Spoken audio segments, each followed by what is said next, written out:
Vamos a continuar con la clase, jóvenes. Igual vengo peor que el lunes de la garganta, así es que por favor me ayuden. Creo que nos quedamos...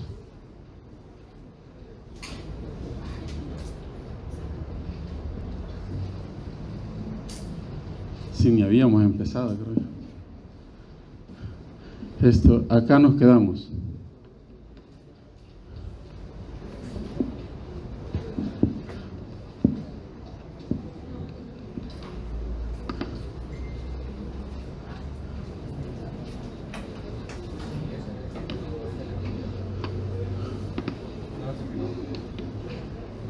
No funciona.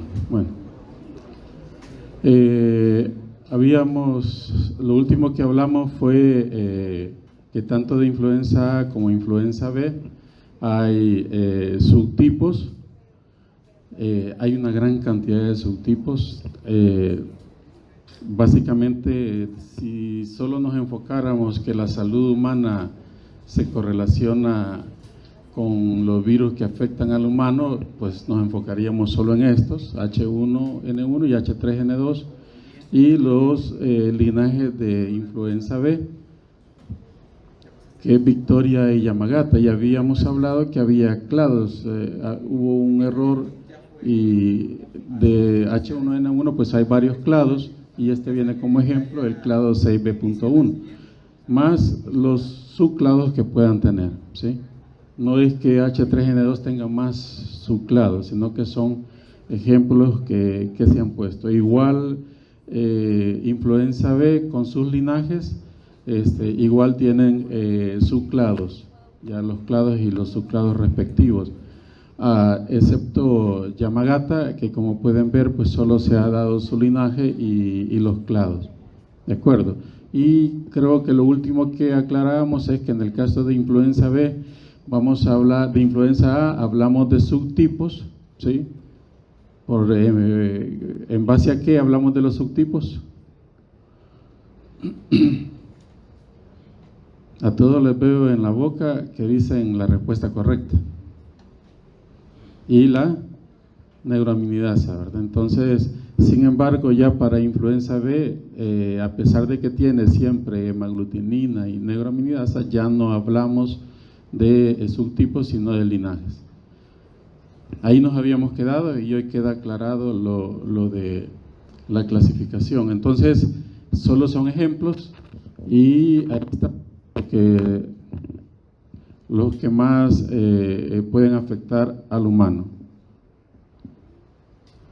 Sin embargo, hay otros subtipos que pueden afectar, el H2N2, ya veíamos al principio de la clase H5N1, H5N2, H7N2, N3 y todas las posibilidades o combinaciones posibles que se les puedan ocurrir de todas las aglutininas y neuraminidasas, ¿sí? Las cepas equinas, H3N8, H7N7, las cepas aviares, siempre ustedes pueden observar que H1N1 puede haber aviar, puede haber humano, ¿sí? Y entonces, ¿cuál sería la diferencia? Y eso está directamente relacionado con la patogenia.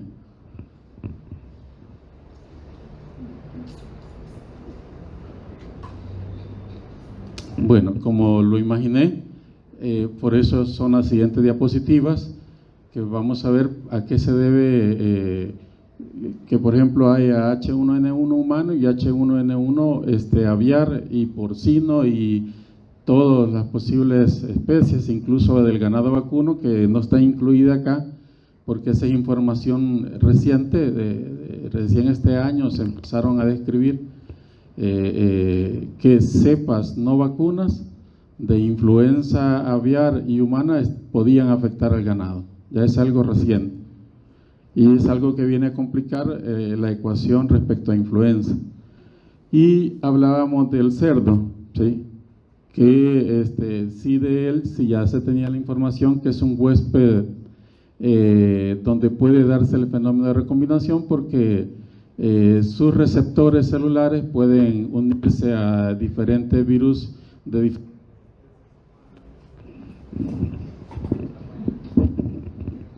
humanas, aviar, vacunas, etcétera, ave silvestre, etcétera. Entonces, ese salto de especie puede darse de un HN1 aviar que haga el salto de especie al humano y causar enfermedad en el humano, ¿sí? Igual puede darse este salto de especie en un solo paso, ¿sí? En un solo paso, es decir, que de una ave silvestre o una ave de corral pueda pasar ese virus directamente al humano, ¿sí? Al humano. Sin que esto lleve a una pandemia, porque puede ser que no tenga suficiente cambio o mutaciones como para transmitirse entre la población, pero puede darse el salto de especie. Estos intentos están sucediendo frecuentemente en la naturaleza, ¿sí? El H5N2, que está al principio de la clase, es uno de estos intentos, ¿sí? Es uno de estos intentos. Alguno de estos podrá terminar en algún momento de pandemia, pero también puede haber procesos de adaptación, ¿sí? En donde influenza aviar y de otras especies, incluyendo mamíferos o el mismo humano, puedan recombinar en el cerdo y hacer un salto de una nueva cepa hacia el humano, ¿sí? Igual esto está sucediendo todo el tiempo, ¿sí? Y lo único que lo detiene es la no transmisión entre personas. ¿Ya? Igual puede haber lo que ya les mencionaba al principio, donde el cerdo funciona como, sus receptores funcionan tanto para especies aviares, humanas, aves silvestres, ganado de vacuna, etcétera, y puede recombinar, ¿verdad? Y generar igual una nueva especie. Esto tercero fue lo que pasó en 2009 con el H1N1 porcino o pandémico, que lo vimos al principio de la clase.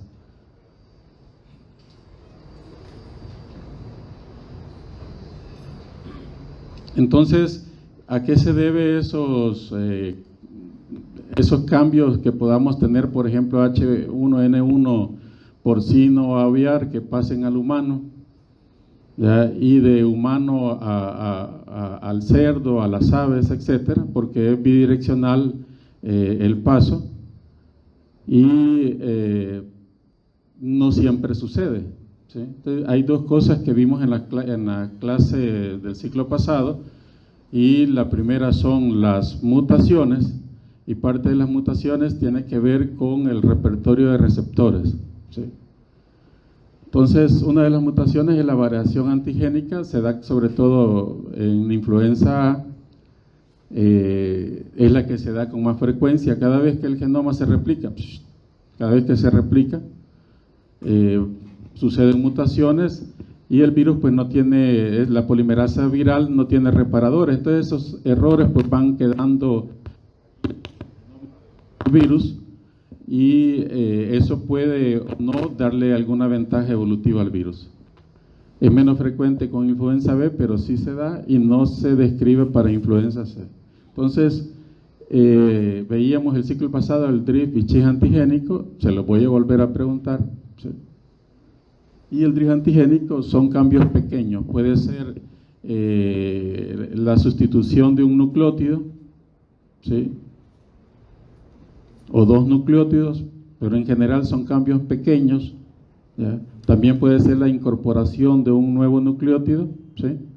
O la pérdida de un nucleótido, eso lo vieron ustedes en bioquímica, es decir, puede haber una inserción, una delección o puede haber un cambio, ¿sí? Puede darse cualquiera de los tres fenómenos. En todo caso, al meter un nuevo nucleótido, ¿puede o no haber cambio en qué? ¿En la? ¿Alguien lo dijo ya? No, lo dijiste. En la proteína, ¿verdad? ¿Puede o no haber un cambio en la proteína?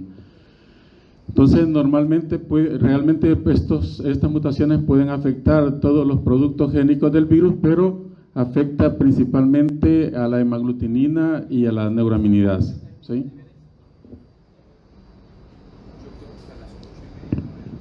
Sin embargo, a pesar de que son cambios muy pequeños y esto no lo vimos el ciclo pasado, estos pequeños cambios son uno de los mecanismos más importantes que tiene el virus para evadir el sistema inmunológico. Y de hecho es el mecanismo más eficiente para evadir la respuesta inmune del huésped, ¿sí? Si a alguien se le ocurre por qué ocupamos una vacuna nueva todos los años, es debido a esto, a que ese drift antigénico es el principal mecanismo de evasión de la respuesta inmune por el cual todos los años necesitamos una nueva vacuna, ¿sí? Son esos cambios principalmente en la hemaglutinina, ya, que provocan esas diferencias antigénicas de tal forma que nuestro sistema inmunológico reconoce la influenza que me causó la gripe el año pasado, una o dos veces, el N número de veces que me haya enfermado, pero el siguiente año, por la misma época, yo vuelvo a enfermar, ¿sí? Yo vuelvo a enfermar. Y es debido al drift antigénico, que es uno de los principales mecanismos de evasión de la respuesta inmune. ¿Ya? Pregunta de examen. Igual desencadena, y por lo tanto desencadena todos los nuevos brotes que se están sucediendo. Y cuando hablo de nuevos brotes no me refiero solo al hecho de que todos los años tenemos influenza, sino que cada cierto número de años se da ya brotes epidémicos bastante fuertes que se salen de lo normal esperado. Y otro aspecto muy importante es que este mismo drift antigénico incide directamente no solo en la respuesta inmune del huésped, sino igual en el manejo farmacológico que usted va a hacer con el paciente, ¿sí? Varios de los fármacos, actualmente con lo de COVID-19, hoy se tienen un montón de fármacos que participan, o su mecanismo de acción es en las distintas fases de replicación viral, en la unión, ¿sí? En la decapsidación, en la replicación del genoma, ¿sí? En la transcripción de las proteínas virales. Hay fármacos casi ya para cada parte. Sin embargo, algunos de los principales mecanismos tienen que ver con el ligando receptor. Ya, por ejemplo, el oseltamivir.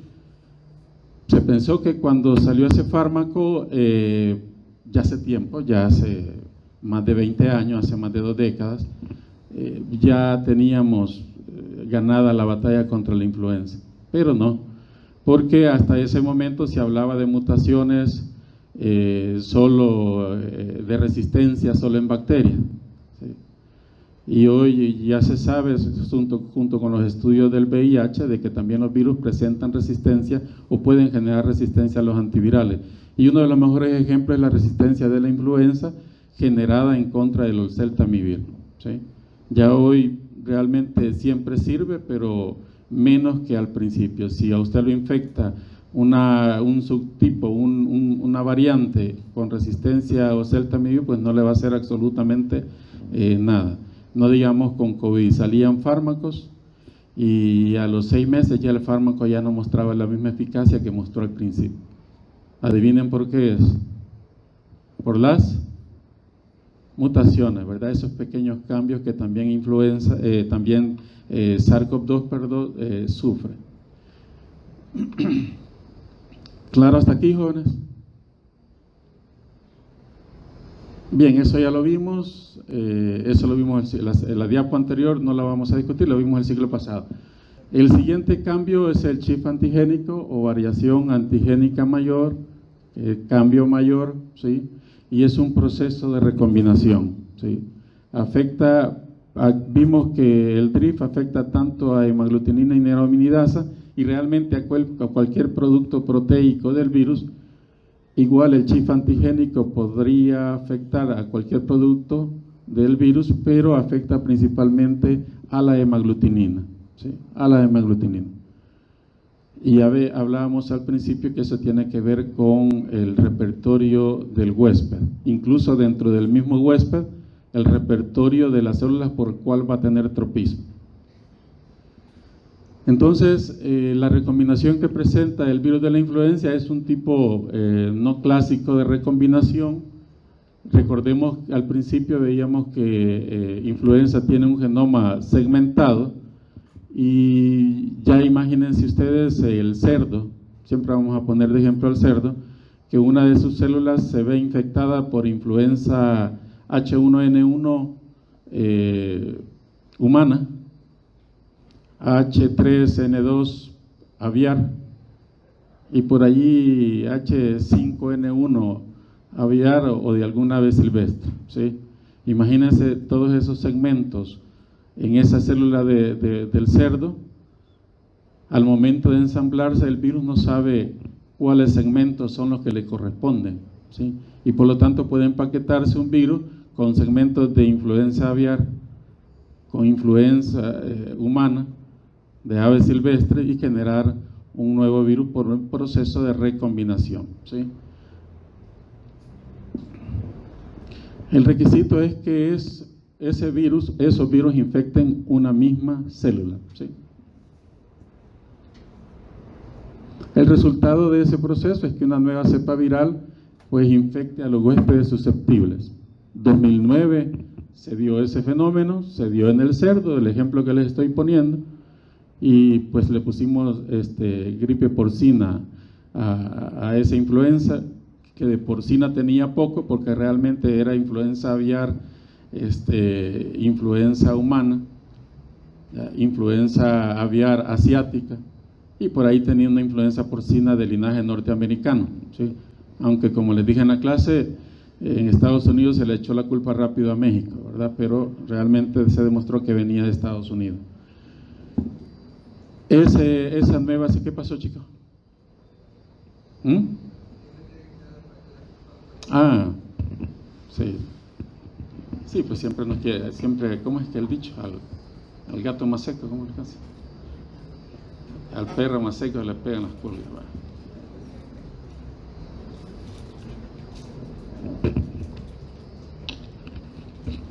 Bien, ¿y qué pasa cuando ese virus porcino, producto de esa recombinación, llega al humano? Aquí ya no hablamos de un pequeño cambio, ¿verdad? Realmente, si de neuraminidasa adquirió lo de la influenza aviar silvestre, de la hemaglutinina recibió lo de influenza porcina norteamericana, y esa combinación antigénicamente realmente no es reconocida por el huésped humano, ¿sí? Y como llevaba influenza humana, el virus sí se quedó con la parte que le permitía infectar al humano y, lo que es peor, transmitirse de humano a humano. Digo, ese es el camino más fácil, por lo cual influenza puede llegar al humano, una nueva cepa, y transmitirse rápido infectarlo y transmitirse rápido entre humanos. En términos de 12 semanas ya prácticamente estaba en todo el mundo, incluso fue más rápido que SARS-CoV-2, ¿sí? Porque no se pusieron las restricciones que se pusieron para SARS, pero incluso aunque se hubieran puesto, o sea, solo se iban a enlentecer, detenerse es imposible, ¿sí?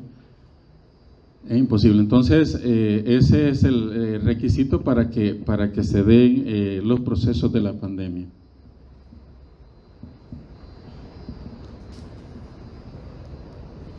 Por ejemplo, para el 97, pueden observar ustedes,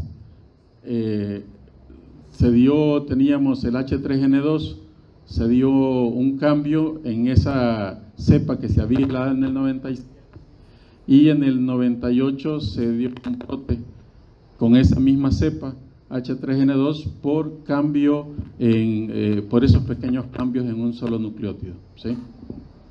Igual para en el 57-67 aparece una nueva cepa, se da ese proceso de recombinación, y para 1968 aparece un H2N2, ¿sí?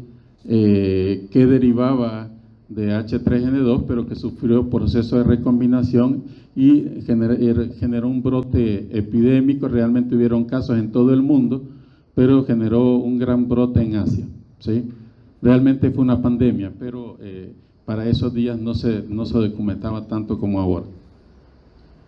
Veíamos al principio de la clase, veíamos esto, acuérdense de las proteínas virales. Ya la proteína con naturaleza básica la PB, la PA, proteína con naturaleza ácida, hemaglutinina, HA, NA, neuraminidasa. Cada uno de esos elementos pues ejerce un efecto patogénico. Por ejemplo, de la hemaglutinina es el que causa el cambio de afinidad, ¿sí?, de humano a aviar o de aviar a humano. Ya, es decir, que nosotros también le pasamos influenza al humano, a las aves, y pueden ser, y a veces hay brotes graves entre las aves, ¿sí? Hay brotes graves debido a ese paso. Igual se da en los distintos subtipos de influenza. De la proteína básica también determina el rango de hospedero en cepas humanas y además modula la actividad de la RNA polimerasa, ¿sí?, y a veces la puede volver más eficiente y por lo tanto generar mayor cantidad de partículas virales. Les hablaba a ustedes de la proteína básica 1, que existe la proteína básica, ¿sí?, 1, y a veces le agregan el F2. Les decía que la proteína básica 1 es una proteína más grande y que F1 es el resultado de un marco de lectura abierto que está más adelante de la secuencia de ese gen de la proteína básica 1, que genera una proteína más pequeña. Entonces esas proteínas están relacionadas con aumento de la patogenicidad. Aumenta la replicación viral e incrementa la actividad de polimerasa igual que la anterior. Ya la proteína básica 1, F2. De ahí tenemos las proteínas no estructurales que les mencionaba. Por eso les decía que las proteínas están directamente relacionadas con la patogenia. O sea, no podemos dejar de aprenderlas. De este cuadro no se compliquen porque las preguntas serían en general, me interesa el gen con efecto patogénico, ¿de acuerdo? Así es. O sea, no se compliquen con todo eso. La proteína no estructural, sobre todo la NS1, reduce los niveles de la respuesta inmunitaria, reduce la respuesta interferón alfa, gamma, impide la activación de los factores de transcripción y además reduce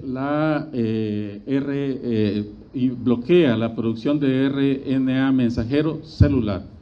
Por lo tanto, la reducción de la producción de RNA mensajero celular, o sea, propio de la célula, va a dar como resultado el daño celular, ¿sí? Si no hay proteínas para el adecuado funcionamiento de la célula, pues el epitelio respiratorio, eventualmente esa célula va a morir, ¿sí?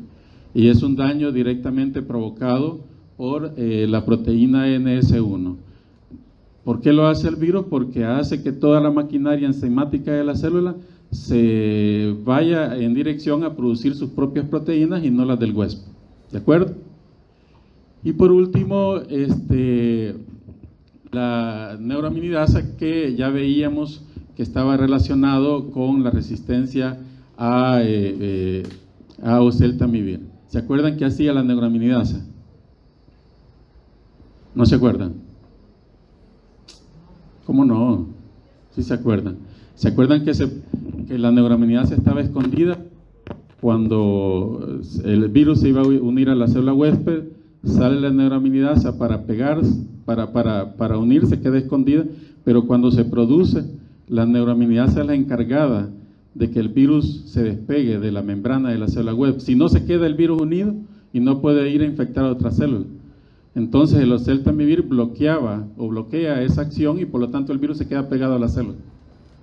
Y ya no hay producción de partículas virales, ¿verdad? Hasta ahí llega el virus, ¿sí?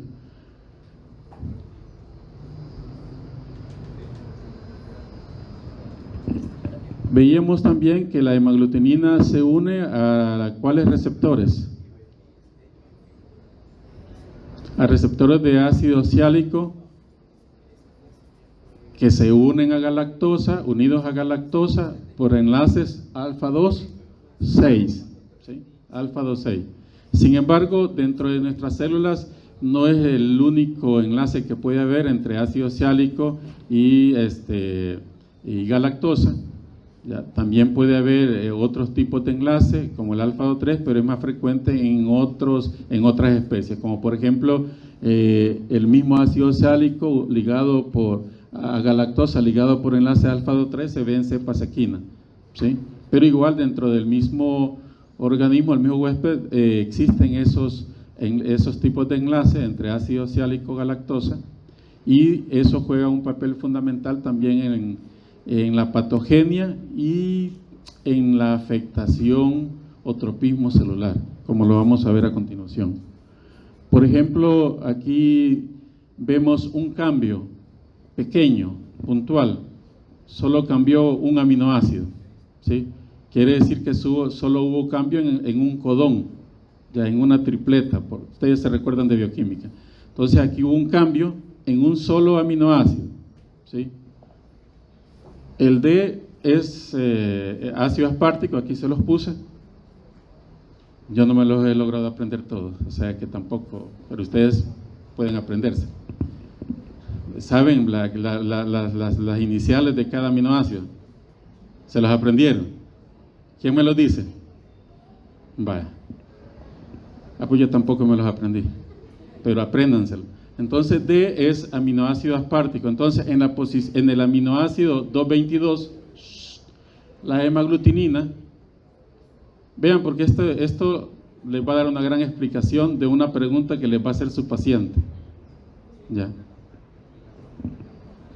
La hemaglutinina en su aminoácido número 222 normalmente viene ácido aspartico, ¿sí? Ácido aspartico, que es la letra D. Por una mutación puntual en el codón se cambió un nucleótido y lógicamente me codificó para un nuevo aminoácido en esa misma posición. En la misma posición, a través de un cambio puntual. ¿Cómo se llama ese cambio puntual? ¿Cómo? Drift antigénico. ¿Por qué solo él contesta? Todos los demás tienen que contestar, porque por eso me estoy fregando más la garganta, ¿sí? Drift antigénico, un cambio nada más, en la tripleta, en el codón, ¿sí?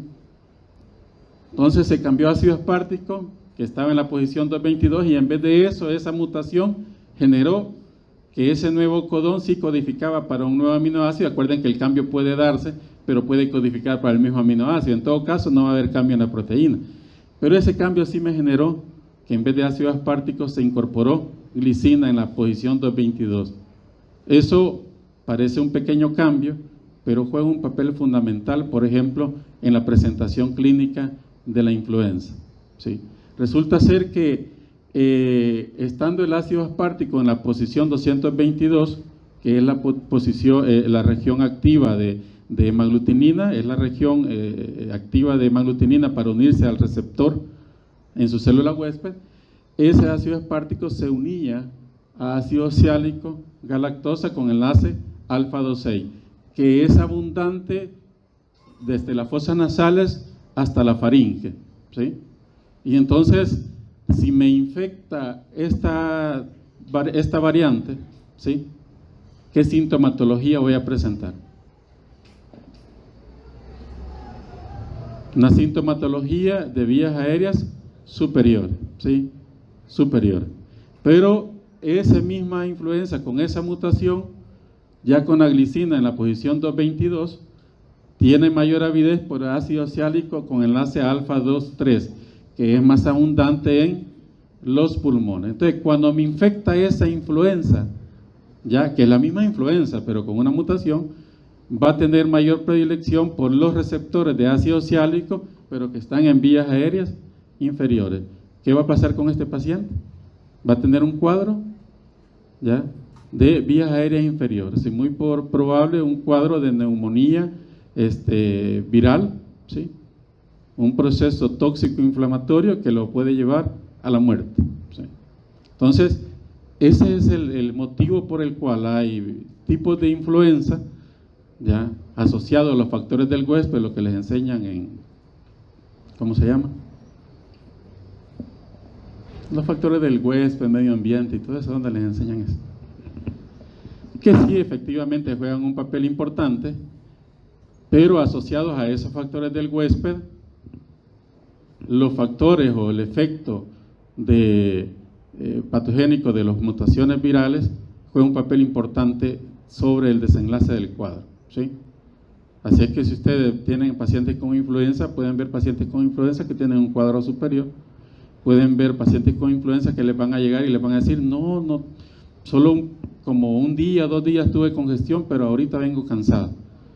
Entonces no quiere decir que no sea influenza, ¿sí? Ustedes pueden estar ante un cuadro de esto, ¿sí?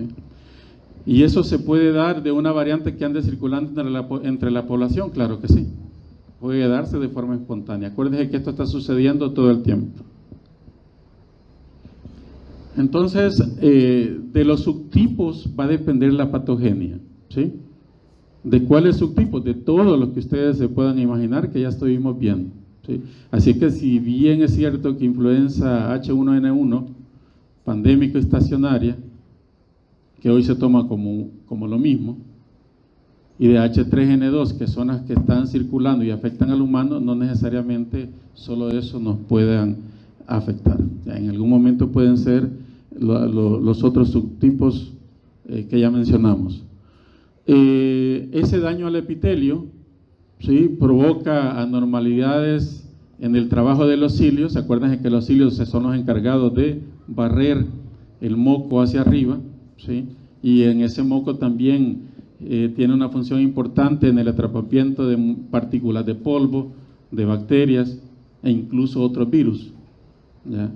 Pero ese moco no puede quedarse en las vías respiratorias, sino que tiene que ser eliminado. Entonces, una de las funciones que se afectan primariamente en la patogenia son la función ciliar. Entonces va a haber anormalidad ciliar, ya no va a haber ese efecto de los cilios sacando el moco, ¿sí?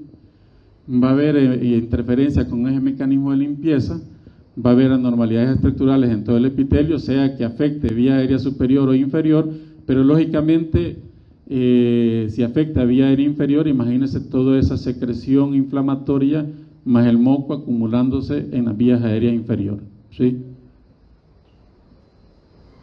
Va a haber inflamación localizada y además, acuérdense que hacía la proteína no estructural, reducía la producción de RNA mensajero de la célula. Entonces la célula detecta que no está funcionando bien porque no se están produciendo sus proteínas y la misma célula se marca para apoptosis, ¿sí?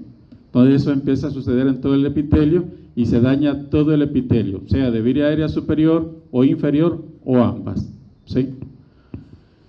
Ese daño que se da en el epitelio es más toda la respuesta inflamatoria y tóxica, es la base fisiopatogénica de la clínica de influenza. Sin embargo, en infecciones graves, el mismo virus se ha demostrado que puede afectar otros tejidos en el huésped, ¿sí? Otros tejidos del huésped y dar trastornos neurológicos, falla renal, etcétera, pero que también se asocia ya con otras complicaciones o infecciones secundarias a la influenza. Sin embargo, la mayoría nos recuperamos, ¿verdad? Porque de alguna forma, a pesar de que la influenza de este año es un tanto diferente a la del año pasado, alguna memoria inmunológica nos quedó. Y la mayoría de las personas pues se recuperan, pero hay un buen porcentaje que puede complicarse. De los que se recuperan, aún así, quedan durante semana y ahí andan con una tosecita, no me he recuperado, pasan semanas o meses recuperándose de influenza. Así lo deja la influenza. Un resfriado no, usted 3, 5 días se recupera y ya. Una influenza, usted pasa los 5 o 10 días, sale de la influenza, pero usted queda con un daño al epitelio respiratorio que puede durar de semanas a meses en recuperarse, ¿de acuerdo? Y además ese daño al epitelio hace que sea no permanente, pero que la función ciliar, la función del moco, sea menos eficiente. Y por eso hay personas que les ha dado influenza y al mes están otra vez enfermos, no de influenza, sino de otra infección viral, ¿sí? Porque le predispone ya ese daño al epitelio, esa falta de función de los cilios y de la función del moco, pues le predispone a otro tipo de infección. Aparte del daño directo del virus, la respuesta inflamatoria juega un papel fundamental en las complicaciones de influenza. Entonces, va a haber quimiotaxis, fagocitosis, destrucción de leucocitos polimorfos. Recuerden que cuando se destruyen los leucocitos polimorfos, porque ahí no hay nada que fagocitar, ¿sí? No hay una bacteria que fagocitar y que eso va a corregir la infección viral. Entonces, estos polimorfos se van a destruir y todo su contenido, ¿sí? Los derivados tóxicos del oxígeno, nitrógeno, van a vertirse sobre el mismo epitelio, ¿sí? Y además, ese proceso inflamatorio nos va a desencadenar también una tormenta de citocinas y bradicininina que nos va a dar la sintomatología sistémica de la influenza. ¿De acuerdo? ¿Cómo hacemos para diferenciarla de un resfriado común? Casi no se puede, ¿sí? Porque aquel que tenga una mejor memoria inmunológica contra la variante o la variante que está circulando en ese momento va a tener una mejor respuesta y es probable que tenga sintomatología bastante leve. Incluso hay pacientes que van a ser asintomáticos, ¿sí? Entonces, el repertorio de la enfermedad puede venir desde un paciente asintomático, un paciente que presente un cuadro tipo resfriado, pero que realmente es influenza, a pacientes que pueden presentar un cuadro franco de influenza, ¿sí? Para ejemplo, y les digo que es un ejemplo porque no es tajante, ¿sí? Porque puede darse el proceso desde asintomático hasta este cuadro, pero un resfriado común sería una temperatura baja de 38, ¿sí? 38 o menos. Va a haber realmente dolor de garganta, pero va a ser menos, o puede ser que no exista. La fatiga puede ser muy leve hasta moderada. La cefalea igual puede ser muy leve a moderada. Los dolores musculares, osteoarticulares también pueden ser leves. Y las complicaciones que pueden ser otitis, sinusitis, que eso es frecuente que se dé, sobre todo a las personas que ya padecen de otitis, o ha padecido otitis o padece de sinusitis.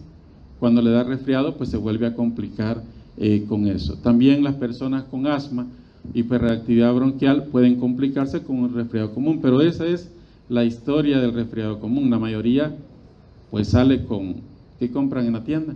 Ni siquiera van a la farmacia. Virogrip, ya, para la gripe.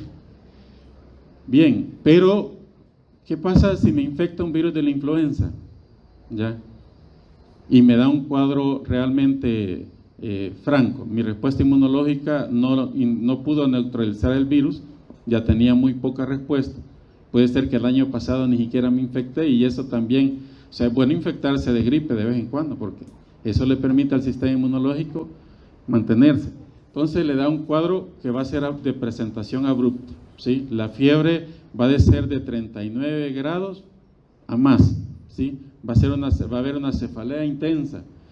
Lo primero que usted va a sentir junto con la fiebre es debilidad general, usted va a querer estar acostado, ¿sí? O sea que lo que aparece en las películas, ahí que lo primero que le da la fiebre y la gente se acuesta, eso no es broma. La influenza usted va a querer estar acostado, ¿sí? Va a haber cefalea, ya les dije yo, va a ser intensa, y las complicaciones, va a haber neumonía viral primaria, ¿sí?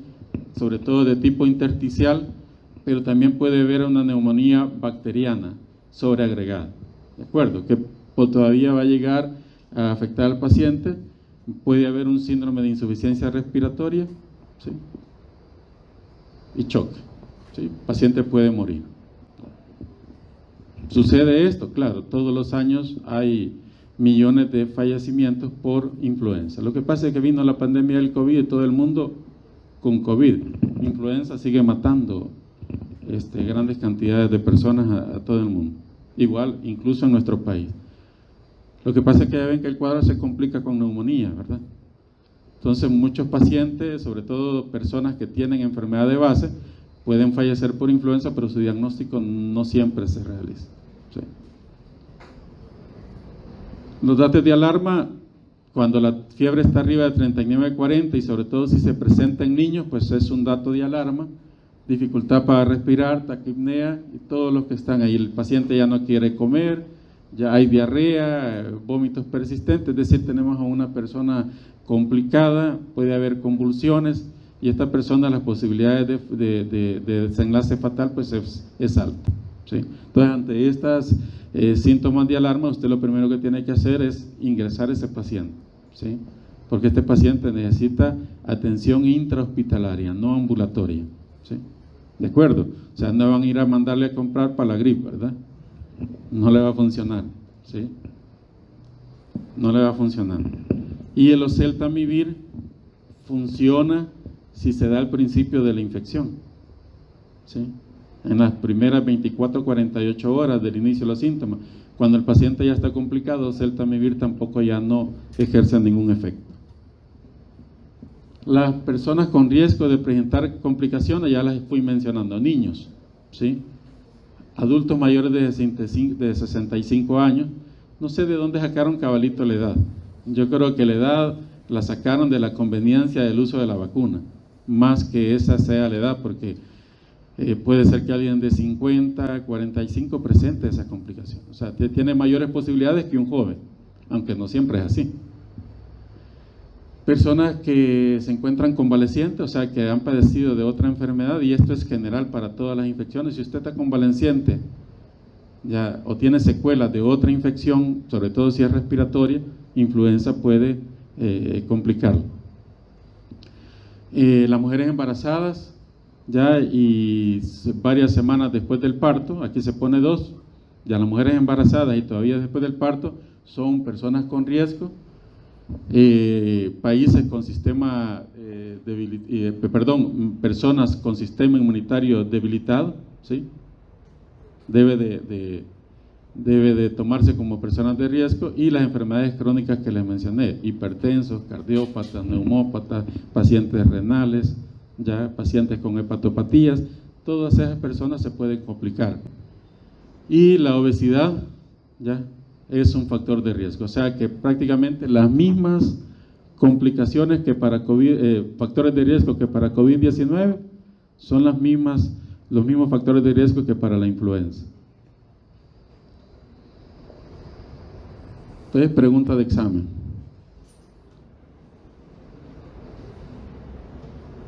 La epidemiología, no me voy a detener, ya lo estuvimos hablando. La transmisión, igual que para COVID-19, por medio de aerosoles, pero también por el contacto con superficies que están contaminadas, ¿sí? Ya vimos lo de las nuevas cepas.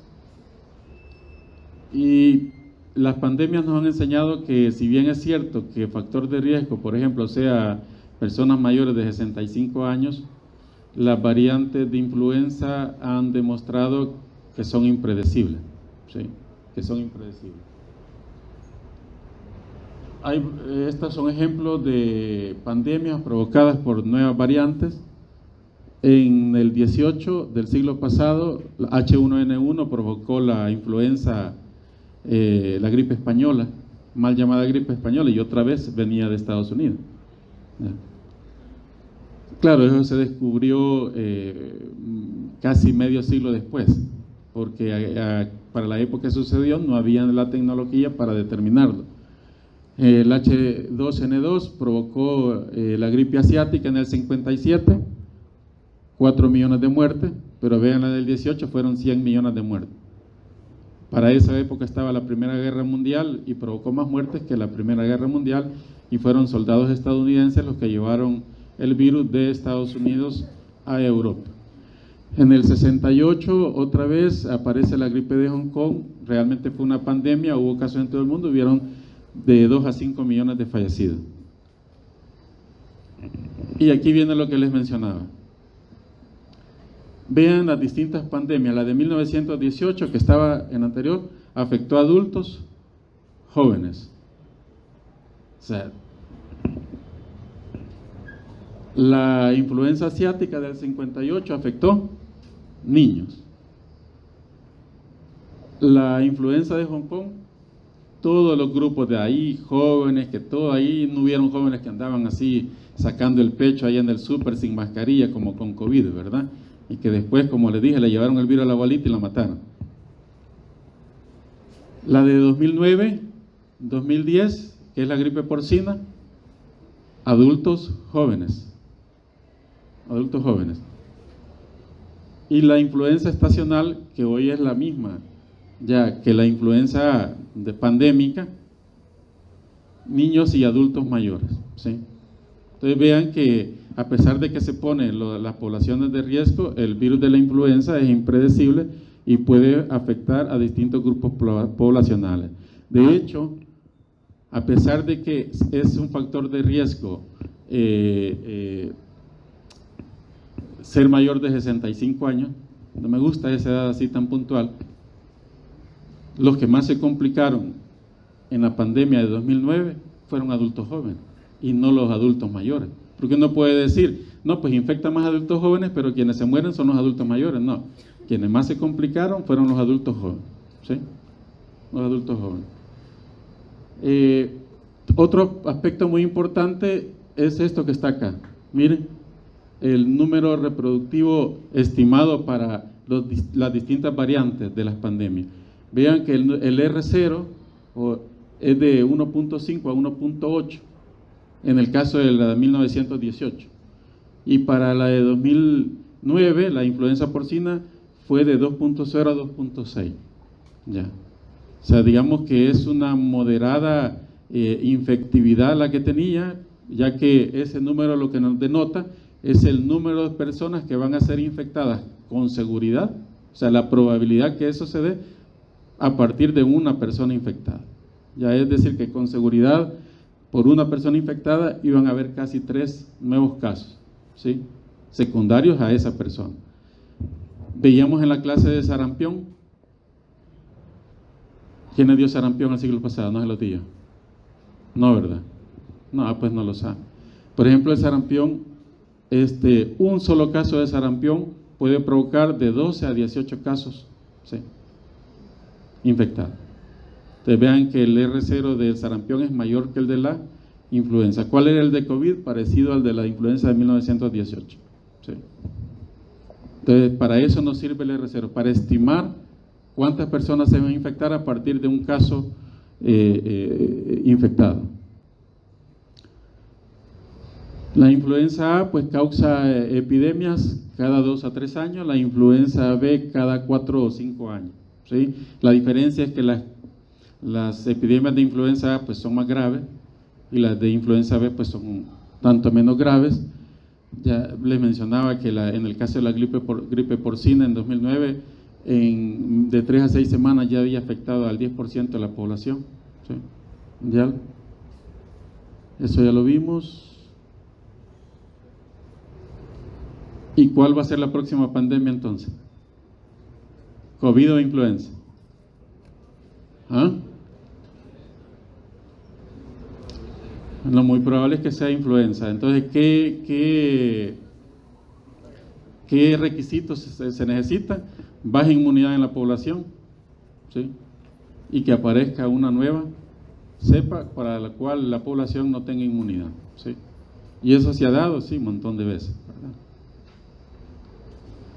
Ahí están todos, pero igual se veían en la lámina anterior que solo poníamos H1N1, H3N2, H2N2, pero realmente son todas esas variantes de influenza o subtipos las que nos pueden afectar. Veían al principio de la clase que H5N1 pues está causando ahorita una pandemia bastante grave ya en Europa y en América, en las aves de corral, que H5N2 igual está causando un brote bastante importante en América, y que ya teníamos algunos casos, incluso de H5N2 se reportó el primer caso en México, que lo veíamos al principio de la clase.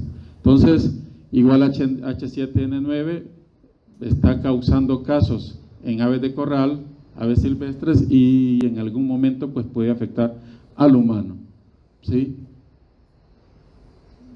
La amenaza está solo en Asia, no, está en todos los países.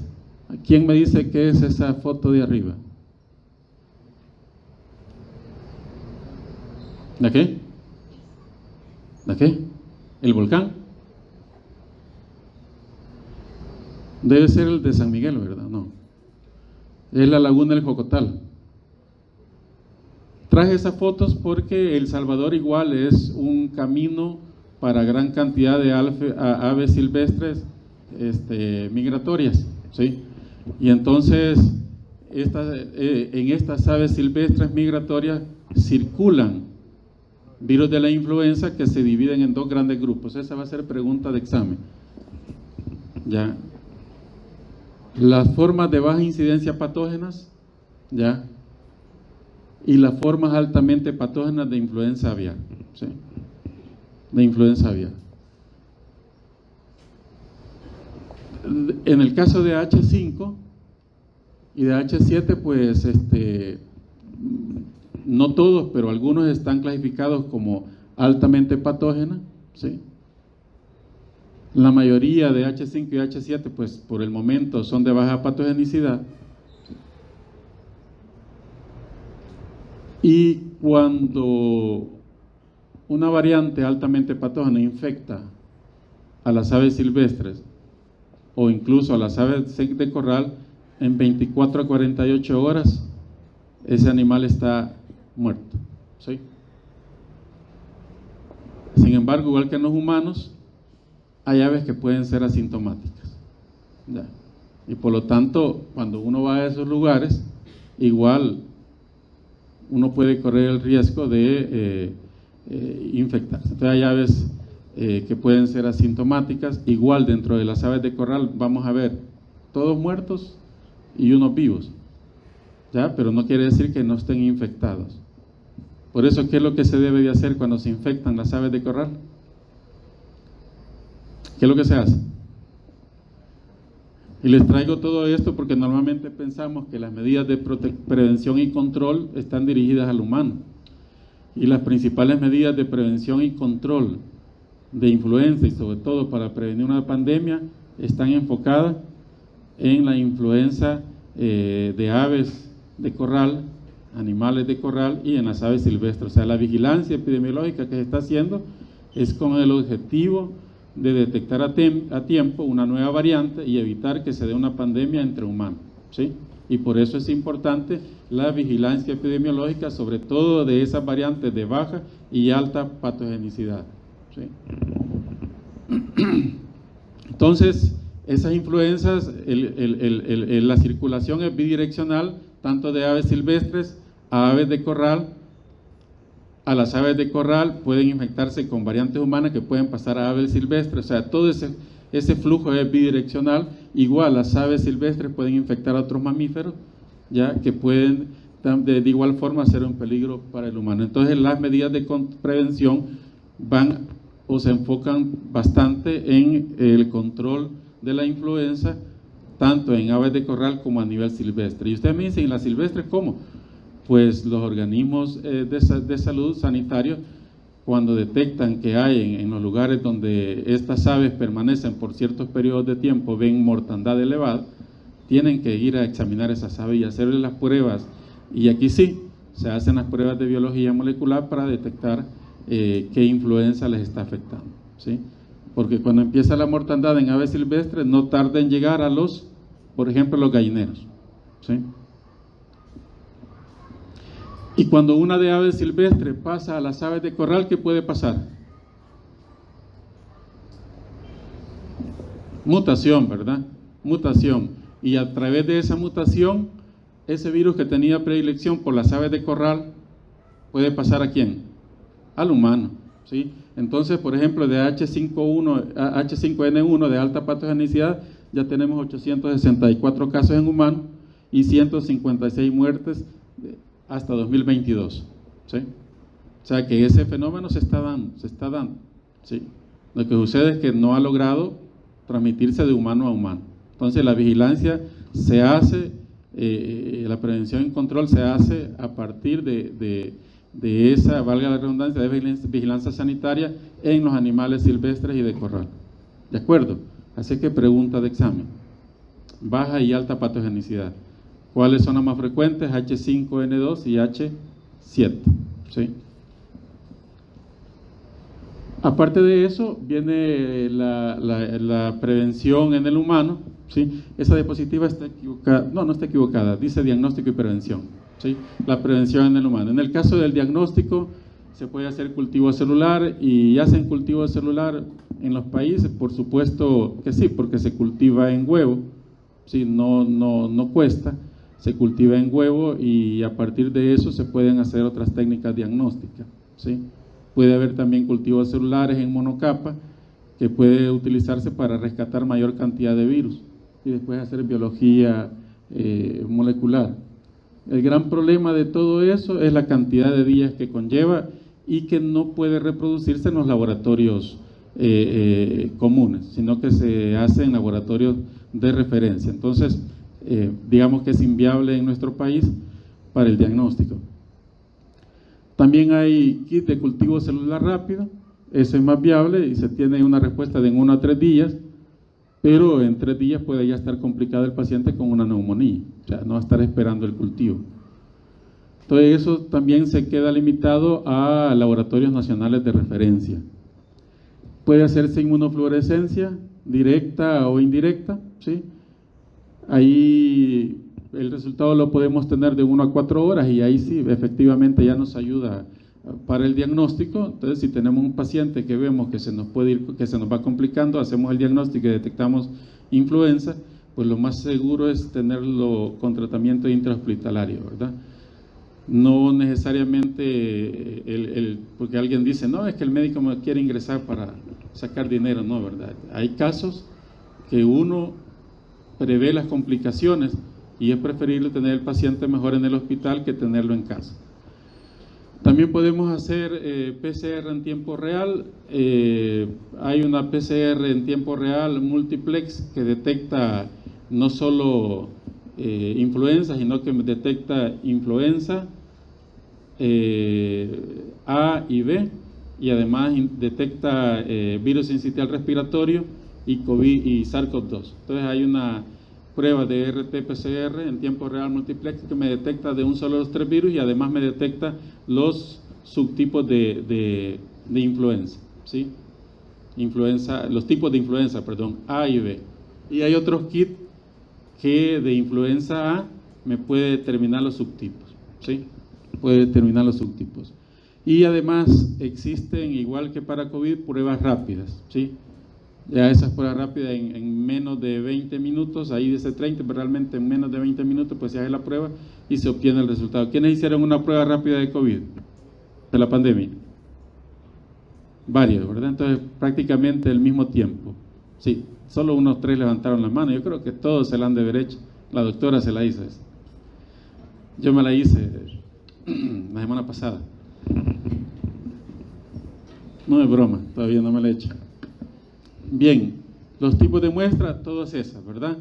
Si se recuerdan, ya el repertorio de receptores del virus depende de la variante que nos esté infectando, así puede ser de vías aéreas superiores hasta inferiores, o ambas, ¿de acuerdo? Entonces pueden ser todas esas muestras.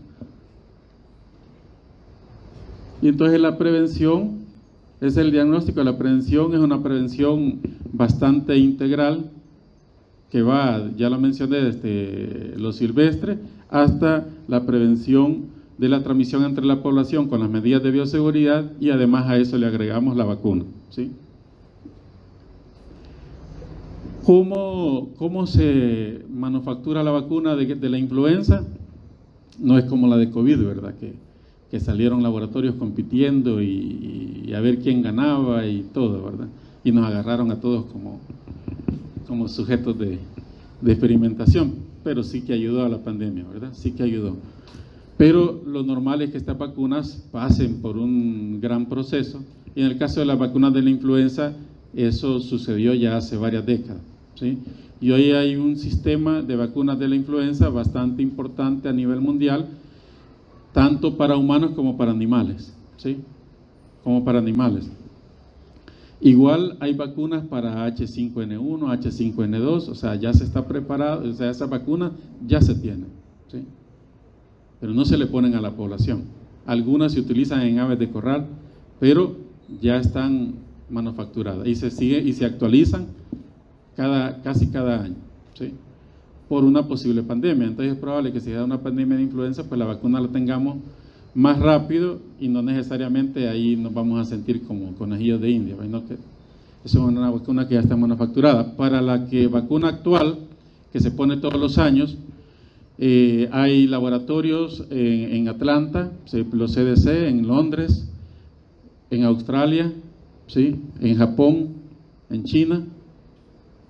Hay laboratorios, grandes laboratorios de referencia encargados de manufacturar la vacuna, ¿sí? Ahora, estos laboratorios, ¿cómo saben qué vacuna es la que deben de manufacturar para el siguiente año? ¿Sí? Por ejemplo, en esta época ya está manufacturada la que se va a utilizar en 2025. Pero ¿de dónde sacaron esa información? Todos los laboratorios nacionales de referencia del mundo, de todos los países, recolectan muestras virales, algunos las cultivan, por eso les digo que los cultivos, tanto en huevo como en líneas celulares, en monocapa, o en cultivos en tubo, los hacen los laboratorios nacionales de referencia, pueden cultivar y además subtipificar el virus y esa muestra enviarla a estos grandes laboratorios para la manufactura de vacunas. Ellos recopilan toda la información y así ellos pueden predecir cuál es la vacuna que va a tener mejor efecto el siguiente año. Ellos deciden con esa información cuál es la variante que debe de llevar esa vacuna con las mutaciones de esa variante para que esa vacuna realmente tenga el efecto esperado el siguiente año. Entonces, para 2023 fueron esas vacunas. En el hemisferio norte fueron una tetravalente y una trivalente. En el hemisferio sur se utilizaron dos tetravalentes, una a base de huevo y otra a partir de cultivos celulares. También se utilizó una vacuna trivalente igual a base de huevo y a partir de cultivos celulares. Y para la temporada 2024-2025, igual hay a partir de huevo y a partir de cultivos celulares. La información que les encontré a este momento solo está para el hemisferio norte, todavía no han cargado la información para el hemisferio sur, pero les decía al principio de la clase, hay una presión de OMS, de OMS, para los centros de enfermedades infecciosas de Estados Unidos para que modifiquen esto. Yo dudo que lo vayan a hacer, ¿sí? Porque Estados Unidos en este momento quitó la vacuna tetravalente, ¿sí? Y dejó la vacuna trivalente, ¿sí? Dejó la vacuna trivalente. Entonces, Estados Unidos hablaba de que influenza B Yamagata no había circulado, o había circulado muy poco, y por lo tanto ellos no necesitaban esa vacuna, o esa variante en la vacuna. Entonces, ellos ahorita van a aplicar una vacuna trivalente. Sin embargo, ¿cuál es el gran problema? Que al no aplicar la vacuna van a haber mayor número de casos de influenza B Yamagata en Estados Unidos y el flujo que tenemos de personas hacia nuestros países del cono sur, Centroamérica, México y Sudamérica, nosotros sí tenemos Yamagata, entonces sí necesitaríamos que ellos se pusieran la vacuna, ¿sí? Pero no, entonces OMS está pidiéndoles que la incorporen. No creo que lo vayan a hacer. Para el momento en nuestros países pues se está aplicando la tetravalente, ¿sí? ¿A quiénes se les debe de aplicar? No es una vacuna sistemática, es una vacuna que sí está dentro de la salud pública, ofrecida de manera gratuita del ministerio, pero no es aplicable para todos. O sea, no es una vacuna sistemática, sino que va dirigida a poblaciones en particular. ¿A quiénes? A las mujeres embarazadas, ¿sí? A niños de 6 a 59 meses de edad, personas mayores, ahí no le puse 65 años, personas mayores, adultos mayores, ¿verdad? Individuos con enfermedades de base, crónico-degenerativas, ya les mencioné todas, ¿verdad? Y ustedes, nosotros los trabajadores de salud, debemos de tener aplicada la vacuna, ¿de acuerdo? ¿Cuál está poniendo el ministerio? Ya les mencionaba que está poniendo para esta temporada, para este año, la tetravalente. Vean que en el primer control, pregunta de examen, en el primer control se le pone a la embarazada, ¿sí?